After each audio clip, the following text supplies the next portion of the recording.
So the question is, the equation of a wave is given by y is equal to a sin omega x by v minus k, where omega is the angular velocity and v is the linear velocity.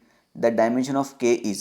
तो बेटा इसको आप basic principle of homogeneity से भी कर सकते हैं. उसके पहले मैं आपको दो तीन चीज़ें बताता हूँ, क्योंकि यहाँ ट्रिग्नोमेट्रिक फंक्शन है तो आपको कुछ चीज़ें पता होना चाहिए. जैसे अगर मैं कोई ट्रिग्नोमेट्रिक फंक्शन साइन एक्स लिखता हूँ तो इस ट्रिग्नोमेट्रिक फंक्शन के अंदर ये जो फंक्शन आएगा ये भी डायमेंशनलेस होगा और ये पूरा फंक्शन भी डायमेंशनलेस होगा. इसी प्रकार लॉग एक्स, तो इस लॉग के अंदर ये जो एक्स है ये भी डायमेंशनलेस होगा और ये पूरा फंक्शन भी डायमेंशनलेस होगा.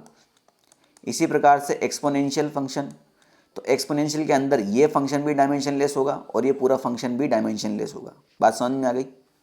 तो साइन के अंदर इस अगर मैं ओमेगा को मल्टीप्लाई कर दूं तो ये साइन के अंदर omega X divide by V minus omega के, ये पूरा फंक्शन डायमेंशनलेस होगा. बात समझ में आ गई.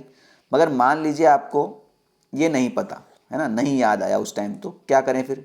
तो ये बेसिक प्रिंसिपल ऑफ होमोजेनिटी से सॉल्व हो जाएगा. प्रिंसिपल ऑफ होमोजेनिटी क्या बोलता है कि दो फिजिकल क्वांटिटी हैं, उन दोनों के बीच में प्लस और माइनस कब आ सकता है, जब इन दोनों का यूनिट सेम हो, और यूनिट सेम होगा मतलब इन दोनों का डायमेंशन फॉर्मूला भी सेम होगा. तो यहाँ पर इन दोनों के जो माइनस आ रहा है ना, यानी क्या मतलब हुआ, एक्स डिवाइड बाई वी का डायमेंशन फॉर्मूला के डायमेंशन फॉर्मूले के बराबर है. सिंपल सी बात है. तो के का डायमेंशन फॉर्मूला ही मुझे निकालना है.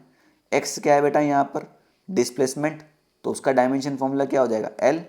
और वी क्या है आपका, लीनियर वेलोसिटी, तो वेलोसिटी का डायमेंशन फॉर्मूला क्या होता है एल टी माइनस वन. तो ये एल से एल खत्म हुआ, टी का पावर माइनस वन ऊपर आया तो टी हो जाएगा. तो टी कहाँ पर दे रखा है, ऑप्शन नंबर 2 में. हो सकता है ऑप्शन में यहाँ पर टाइम दे दिया जाए आपको, तो टाइम भी आप आंसर इसका लगा सकते हैं. ठीक है.